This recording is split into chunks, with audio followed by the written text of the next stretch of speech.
Hello friends, आज हम बात करेंगे बेड मेकिंग के बारे में, बेड मेकिंग के डेमोस्ट्रेशन के बारे में और उसके बेनिफिट्स के बारे में हम आपको दिखाएंगे डेमोस्ट्रेशन करके कि बेड मेकिंग को कैसे किया जाता है, उसके क्या फ़ायदे होते हैं, क्या उसके नुकसान होते हैं, कहाँ पर करनी चाहिए, कैसे करनी चाहिए, इन सब के बारे में हम आपको डिटेल में जानकारी देंगे और आपको करके भी दिखाएंगे कि किस तरीके से इसको परफॉर्म किया जाता है। ठीक है, तो पहले फ़ायदे के बारे में बात कर लेते हैं कि बेड मेकिंग जरूरी क्यों है। तो बेड मेकिंग के बहुत ही ज़्यादा फ़ायदे हैं। केवल बेड मेकिंग से आप मरीज़ को काफ़ी हद तक राहत दे सकते हैं, उसको ठीक कर सकते हैं। तो बेड मेकिंग जो होती है वो सबसे पहले तो प्रोवाइड करती है करेक्ट पोजीशन को। ठीक है, जो पेशेंट की पोजीशन होती है उसकी करेक्ट पोजीशन को जो एसेस करती है वो बेड मेकिंग करती है। ठीक है, उसको अच्छे से पोजीशन मिल जाए, उसको अच्छे से उसकी केयर हो जाए और उसको स्मूथ सरफेस मिल जाए। ठीक है, इस चीज़ का भी ख्याल कौन रखती है? बेड मेकिंग रखती है। उसको अच्छे से पोजीशन देने का काम, उसको स्मूथनेस देने का काम बेड मेकिंग का होता है। तो बेड मेकिंग के थ्रू हम ये दोनों चीज़ें पेशेंट को आसानी से दे सकते हैं। सेकंड है आपका क्लीन बेड जो है वो रिड्यूस करता है स्प्रेड ऑफ बैक्टीरिया, वायरस को और आपका फंगस को। ठीक है, तो बेड मेकिंग क्या करता है? आपके बैक्टीरिया को, वायरस को, फंगस को भी प्रिवेंट करता है। आपको neat and clean and healthy bed making करना है जिससे कि पेशेंट को वायरस से, फंगस से और बैक्टीरिया से आसानी से हम छुटकारा दिलवा सकते हैं। ये आपको बेड मेकिंग में एक इसका बेनिफिट होता है। उसके बाद आपका स्मूथ सीट्स जो है प्रिवेंट प्रेशर अल्सोर, जो आपके स्किन में प्रेशर अल्सोर हो जाते हैं उनको भी जो प्रिवेंट करती है वो आपका क्लीन सरफेस करती है जो आपकी बेडशीट की होती है। ठीक है, तो clean surface prevent from the bed sore to the patient. और आप घर में भी देखेंगे जब आपको बेड सोर मतलब जब आपको इरिटेशन होगी सोने से या लेटने से, तो आपकी जो बेडशीट होगी उसमें रिंकल्स पड़े हुए होंगे। तो उस चीज़ से भी प्रिवेंट करने के लिए, और हमारे जो पेशेंट होते हैं, जो बेड रिडन पेशेंट होते हैं, जो कंटिन्यूसली बेड पे रहते हैं, उनको भी बेड सोर से जो प्रिवेंशन मिलेगा वो clean, neat and smooth surface वाली बेडशीट से मिलेगा। अगर आपकी बेडशीट स्मूथ होगी तो उसको बेड सोर होने के चांसेस उतने ही ज़्यादा कम होंगे। ठीक है, उसके बाद आपका clean heat bed makes patient feel cared for and the safe.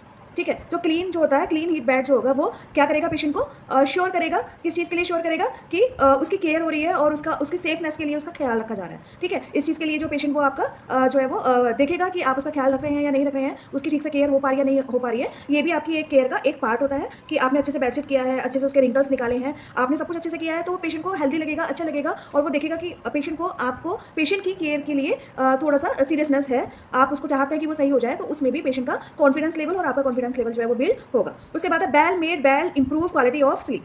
ये भी बहुत अच्छा है कि अगर आपका बेड बहुत अच्छे से बना हुआ होगा, आपका बेड में कोई रिंकल्स नहीं होगा, आपकी बेडशीट नीट एंड क्लीन होगी, आपका बेड एकदम से स्मूथ सरफेस पे होगा, तो उस पर नींद बहुत अच्छी आएगी। ठीक है, और पूरी नींद लेना, अच्छी नींद लेना भी एक तरीका है आपका बीमारी को दूर करने का, स्ट्रेस को दूर करने का। तो अगर आपका बेड अच्छा होगा तो आपको नींद अच्छे से आएगी। फिर आपका easier for nurse to prevent treatment and care. Nurse के लिए पेशेंट की ट्रीटमेंट करना ईजी हो जाएगा और उसको केयर करना भी ईजी हो जाएगा। अगर उसका बिस्तर साफ होगा, नर्स को भी उसके पास ज़्यादा से इरिटेशन नहीं होगी, पेशेंट को भी इरिटेशन नहीं होगी, हाइजीन भी मेंटेन रहेगी। ये सारी चीज़ें जो है वहाँ पे मेंटेन बेड मेकिंग से होगी। उसके बाद आपका support treatment and nursing care. ठीक है, जो आप नर्सिंग केयर दे रहे हैं उसमें वो सपोर्ट देने का काम करेगा। जैसा होता है ना पेशेंट को कि साइकोलॉजिकल सपोर्ट देना है, आप उसकी बात सुन लो। ठीक है, आप उसकी बात सुन लो, वो क्या कहना चाह रहा है, उसके मन में क्या चल रहा है, तो उसको क्या मिलेगा? साइकोलॉजिकल सपोर्ट मिल जाएगी। इसी तरीके से अगर आप उसको नीट क्लीन एंड अच्छा बेड देंगे तो उससे भी क्या होगा? उसको उससे भी क्या होगा? उसको अच्छा ट्रीटमेंट ऐसा फील होगा उसे कि आप उसे बहुत अच्छा ट्रीटमेंट दे रहे हैं। इससे उसका भी जो है हेल्थ जो है वो काफ़ी हद तक सुधार होगी। उसके बाद क्रिएट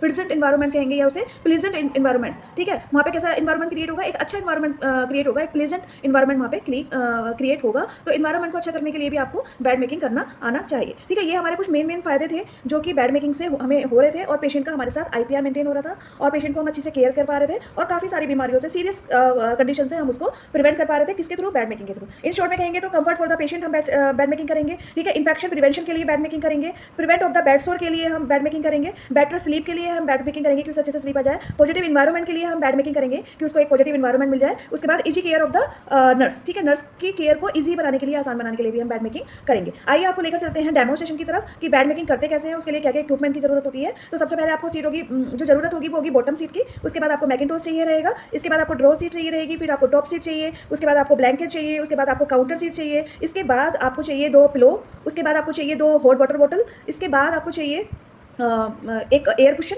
एयर कुशन जो है अगर पेशेंट को नीड होती है तो देते हैं, पेशेंट को नीड नहीं होती है तो नहीं। पेशेंट के कंफर्ट के अकॉर्डिंग हम एयर कुशन का यूज़ करते हैं। ठीक है, इसके बाद आपको मिटन चाहिए, जो बिस्तर है उसको क्लीन करने के लिए, जो बेड है आपका उसको क्लीन करने के लिए। स्मॉल ट्रे चाहिए, जो भी वहाँ पे वेस्ट प्रोडक्ट है, जो आपके डस्ट है उसको कलेक्ट करने के लिए। ठीक है, आपका वाटर बाउल भी होना चाहिए, अगर आप उसको वेट या ड्राई उसको क्लीन करना चाह रहे हैं उस अकॉर्डिंग आप उसको चूज़ कर सकते हैं। इसके अलावा आपको किडनी ट्रे चाहिए और पेपर बैग चाहिए। किडनी ट्रे आपको वेस्ट कलेक्ट करने के लिए चाहिए और पेपर बैग आपको कुछ भी वहाँ पे ऐसा डस्टबिन में डालने जैसा कुछ है तो आप उसको उसमें डाल सकते हैं। आइए चलिए शुरू करते हैं हम डेमोस्ट्रेशन पार्ट। ये थी एक छोटी सी ब्रीफ में जानकारी आपको बेड मेकिंग को लेकर। Thank you so much. अब चलते हैं डेमोस्ट्रेशन की तरफ।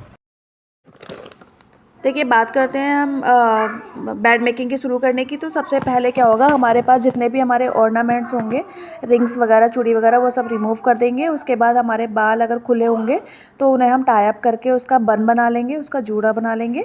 बन बनाने के बाद जिससे कि उसके बाल इधर उधर ना गिरें, इसके बाद हम जाएंगे हैंड वॉशिंग एरिया पे और हैंड वॉश करेंगे। हैंड वॉश जो करने हैं हमें, अगर वहाँ पे सोप अवेलेबल है तो सोप के साथ करने हैं, अगर वहाँ पे लिक्विड वाला अवेलेबल है तो हमें लिक्विड के साथ में करने हैं। लिक्विड हमें लेना है, अपने हाथ पे फोम बनाना है।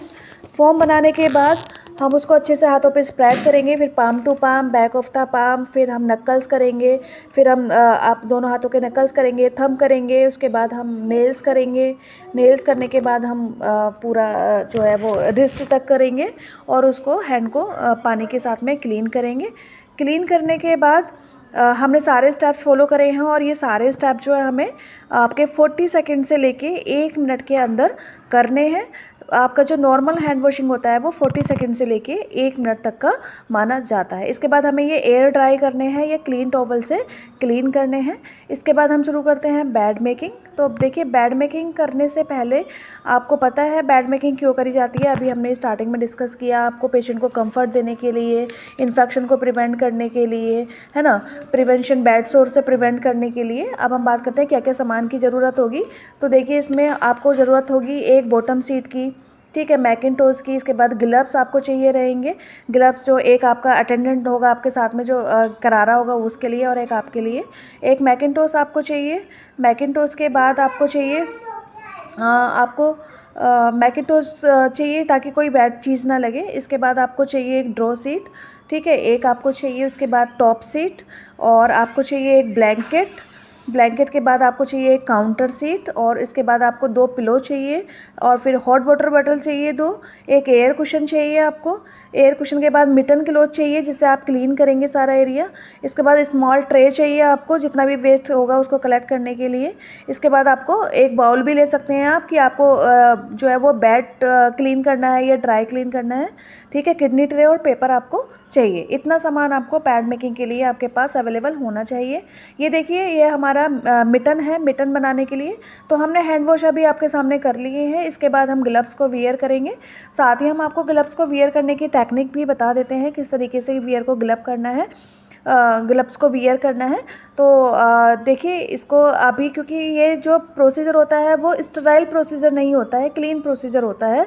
तो इसमें आप ग्लव्स को अपने आप भी ओपन कर सकते हैं। अगर आप कोई स्टेराइल प्रोसीजर करने जा रहे हैं तो उसके लिए आपको अपने अटेंडेंट से ओपन कराना है। अभी देखिए, ग्लव्स की जो बाहर वाली सरफेस होती है उसको आपको अपने नेक्ड हैंड से जो है टच नहीं करना है।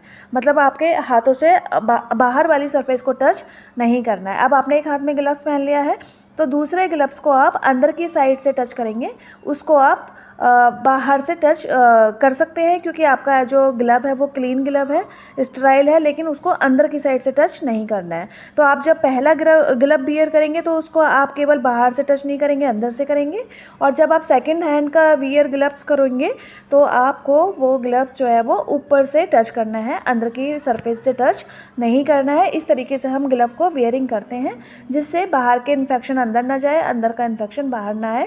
इस तरीके से हमें ग्लव्स को वियर करना है। अब देखिए, ये है मिटन का कपड़ा। हमें मिटन बनाना है बेड को क्लीन करने के लिए। तो मिटन आपका 2 टाइप से बनता है, ट्रायंगुलर शेप में और स्क्वायर शेप में। तो ये हम स्क्वायर शेप में बना रहे हैं। इस तरीके से हम फोल्ड करके इसको अंदर टक करेंगे। ये आपका मिटन तैयार हो गया।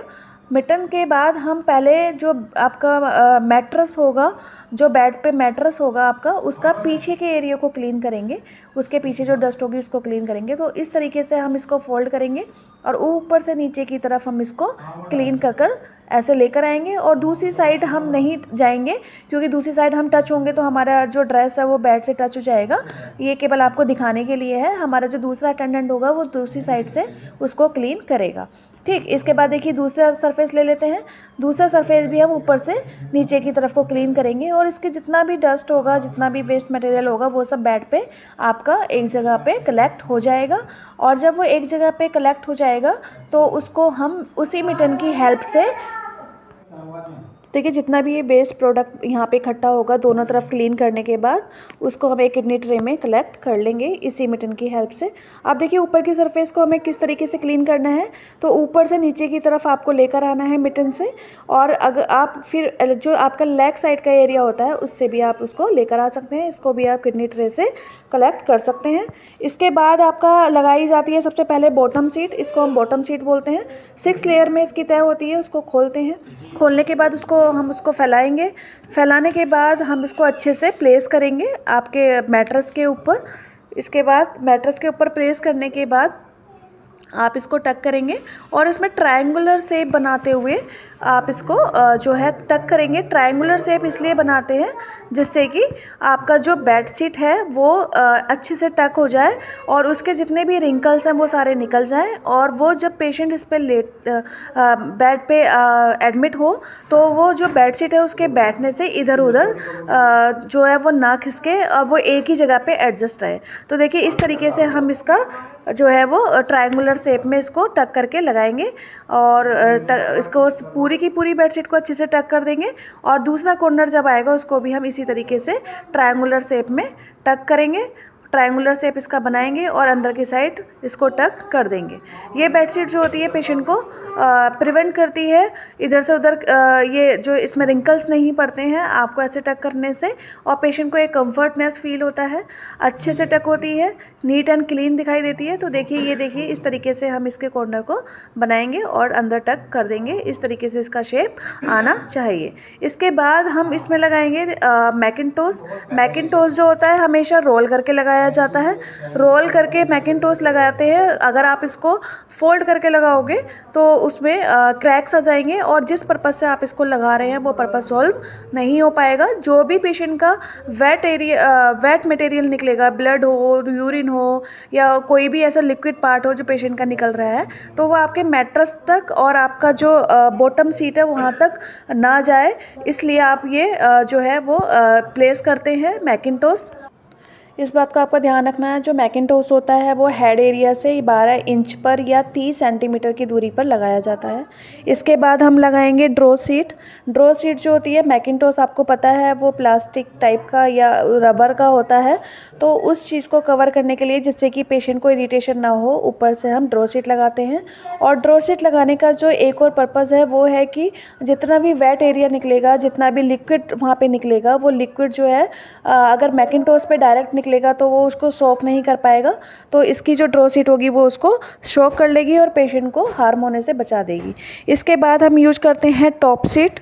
ठीक है, ड्रॉ सीट के बाद हम टॉप सीट लगाते हैं, तो टॉप सीट भी आपको 6 लेयर में फोल्ड की हुई मिलती है और इसी तरीके से हम इसको निकाल के इसके भी हम कॉर्नर जो है वो एडजस्ट करके अच्छे से लगाते हैं। ठीक है, इसके बाद हम अगर पेशेंट को क्या कहते हैं, अगर पेशेंट को ब्लैंकेट की नीड लग रही है, पेशेंट को ब्लैंकेट चाहिए, उसको लग रहा है कि पेशेंट को ब्लैंकेट ठंड लग रही है, तो आप ब्लैंकेट भी इसके ऊपर से लगा सकते हैं। किसके बाद लगाना है ब्लैंकेट आपको ब्लैंकेट टॉप सीट के बाद में लगाना है, और ब्लैंकेट लगाने के बाद आप उसके ऊपर लगाएंगे काउंटर सीट। इसको बोलते हैं काउंटर सीट। आप कभी भी ब्लैंकेट को बिना काउंटर सीट के नहीं लगा सकते। तो देखिए इससे पहले जो हमने टॉप सीट लगाई थी, टॉप सीट हमें ऊपर तक लगानी है, ब्लैंकेट हमें उससे 4 इंच नीचे तक रखना है, और जो उसके बाद आप टॉप सीट लगाएंगे काउंटर सीट लगाएंगे, तो काउंटर सीट आपको ब्लैंकेट के थोड़ा ऊपर तक लेकर जाना है और ब्लैंकेट के अंदर करके इसको फोल्ड करना है। ठीक है, इस तरीके से आपको लगाना है, और जो उसका पीछे वाला एरिया है उसको भी आप हमारा जो बेड है वो टाइडी लगे, क्लीन लगे, सुंदर लगे, उसके लिए हम इस तरीके से उसको टक कर सकते हैं। तो आप इसमें देख सकते हैं ब्लैंकेट जो है वो आपका टॉप सीट के ऊपर है और आपका काउंटर सीट के नीचे है, मतलब टॉप सीट और काउंटर सीट के बीच में आपका ब्लैंकेट है। ब्लैंकेट का थोड़ा सा काउंटर सीट का जो बेडशीट का पार्ट है वो आपको ब्लैंकेट के अंदर की साइड में फोल्ड करना है। इस तरीके से हमारा तैयार हो जाता है ब्लैंकेट वाला बेड। इसको हम बोलते हैं क्लोज बेड, जिसमें पेशेंट अभी आया नहीं है, पेशेंट आने से पहले हम उसकी प्रिपरेशन कर रहे हैं। अब देखिए ओपन बेड क्या होता है, तो हम एक बेड पे जब हम ये बेड मेकिंग करते हैं तो इसका एक कॉर्नर जो है हम फोल्ड करके रखते हैं। ठीक है, एक कॉर्नर जब हम फोल्ड करके रखेंगे तो उसको हम बोलेंगे ओपन बेड। अभी जो हमने तैयार किया था वो था हमारा क्लोज बेड, और अगर हम इसी बेड का एक कॉर्नर को फोल्ड कर देते हैं तो वो हमारा हो जाता है ओपन बेड। ओपन बेड का मतलब होता है कि पेशेंट इसमें अवेलेबल है, पेशेंट इसमें असाइन है, पेशेंट के लिए ये बेड खाली नहीं है और पेशेंट इसमें अवेलेबल है, ये इसका संकेत होता है। ठीक है, तो ओपन बेड में पेशेंट जो है इजीली अंदर बेड के अंदर बैठ सकता है, और उसको पता होता है कि बॉटम सीट कहाँ से स्टार्ट हो रही है, काउंटर सीट कहाँ से स्टार्ट हो रही है, कौन से एरिया पे उसको बैठना है, कौन से एरिया पे नहीं बैठना, तो ये इसके लिए देखना आसान हो जाता है। इसके बाद देखिए कार्डियक बेड की हम बात करेंगे, तो कार्डियक बेड देखा होगा आपने, आपको कोई भी बैक प्रोसीजर अगर आप कर रहे हैं या एनेस्थीसिया दे रहे हैं या पेशेंट को आप खाना खिला रहे हैं या उसको बैक केयर दे रहे हैं, तो उसके लिए हमें कार्डियक टेबल की ज़रूरत होती है। तो कार्डियक टेबल देखिए, ये हम एक डिवाइस के ज़रिए इसको एडजस्ट कर सकते हैं। हमें बेड के लेवल या बेड से ऊपर लेवल इसको लेकर आना है, और पेशेंट के कंफर्ट के अकॉर्डिंग हम इसको बेड पे इस तरीके से लगा देंगे। इसको हम बोलते हैं कार्डियक टेबल, और ये कार्डियक टेबल लगाने से ये हमारा जो बेड है वो कार्डियक बेड बन जाता है। आप साइड में देखिए, इसमें एक घुमाने के लिए एक आपका डिवाइस लगी हुई है। ये डिवाइस घुमा के आप इस कार्डियक टेबल को ऊपर या नीचे कर सकते हैं, जैसे पेशेंट को कंफर्ट के अकॉर्डिंग नीड हो। इसके साथ ही आप पेशेंट को इसके लिए 2 पिलो दे सकते हैं, एक उसकी बैक में लगाने के लिए और एक कार्डियक टेबल के ऊपर रखने के लिए। अगर पेशेंट अनकंफर्टेबल फील कर रहा है तो आप उसको पिलो भी प्रोवाइड करा सकते हैं। तो हमने अभी 3 बेड के बारे में देख लिया। आपका एक है आपका उसमें क्लोज बेड, जो कि पेशेंट अभी उस पर आया नहीं है, आना है। दूसरा है आपका ओपन बेड, ओपन बेड में पेशेंट अवेलेबल है। इसके बाद आपका कार्डियक बेड, कार्डियक बेड में आप जो है नेबुलाइजर करने के लिए या किसी भी चीज़ के लिए यूज़ करते हैं। इसके बाद देखिए हम करेंगे Fowler bed, semi Fowler position. तो ये हमारे पास ये एक डिवाइस होती है, इस डिवाइस के ज़रिए हम सेमी फोलर पोजीशन को एडजस्ट कर सकते हैं। अभी हम आपको दिखाएंगे आगे कैसे कर सकते हैं। अब देखिए इसको रिमूव करने का क्या तरीका है। ठीक है, आपने जो आपका पेशेंट डिस्चार्ज हो गया है, आपको सामानों को रिमूव करना है, तो जिस तरीके से आपने उसको लगाया था उसी तरीके से आपको उसको रिमूव करना है। मैकिंटोश को आपको रोल करके रिमूव करना है। बाकी सारी जो सीट्स थी उनको 6 फोल्ड में ही आपको रिमूव करना है। और जो आपकी होती है बॉटम सीट, तो बॉटम सीट को आप पहले आपको लूज़ करना है। लूज़ करने के बाद आपको ऊपर वाला ही एरिया आपको टच करना है, उसके अंदर वाला एरिया, नीचे वाला एरिया आपको टच नहीं करना है। पहले आप हेड साइड से लेकर आएंगे, फिर आपको बैक साइड से लेकर आएंगे, और इस तरीके से आप इसको डस्टबिन में या ब्लीच सॉल्यूशन में जहाँ भी डालना चाहें वहाँ पे डाल देंगे, और आप अपने बेड को फिर से क्लीन कर देंगे। जैसे हमने सिखाया था अभी कि मिटन बना के आप उसको क्लीन कर सकते हैं, और इसको जो बेडशीट है उसको आप डस्टबिन में डाल सकते हैं। ब्लीच सॉल्यूशन में हम 10 मिनट के लिए बेडशीट को डालते हैं, उसके बाद हम बेडशीट को निकाल के जो है वो क्लीन करने के लिए भेज देते हैं। अब देखिए आपको एक सेमी फोलर बेड दिखा देते हैं। सेमी फोलर बेड ये एक आपका डिवाइस है, इसको हम रोल आउट करके, इसको रोल करके हम पेशेंट के, देखिए आप देख रहे होंगे ये अम्मा जी का जो बेड है ये ऊपर आ रहा है धीरे धीरे, जैसे जैसे आप पहिए को घुमा रहे हो इसी तरीके से ये ऊपर आ रहा है। हम देखिए, हम पूछेंगे पेशेंट से कि उसको कौन सी जगह पे कंफर्ट फील हो रहा है, मतलब ज़्यादा फोलर पोजीशन कर रहे हैं तब कंफर्ट फील हो रहा है, या कम फोलर पोजीशन कर रहे हैं तब कंफर्ट फील हो रहा है। हम पेशेंट से इस बात का कंफर्मेशन भी कर सकते हैं। तो देखिए इतना जो फोलर है ये होगा आपका 15 डिग्री से लेके 13 डिग्री तक। तो जितने की हम 2 पिलो यूज़ करते हैं इतना है। ये हमारा सेमी फोलर पोजीशन होती है। इसमें आपकी 3 स्टेजेज होती हैं। सेमी फोलर पोजीशन में एक होती है आपकी 90 डिग्री एंगल पे, एक होती है 45 डिग्री एंगल पे, और एक होती है आपकी 13 डिग्री एंगल पे।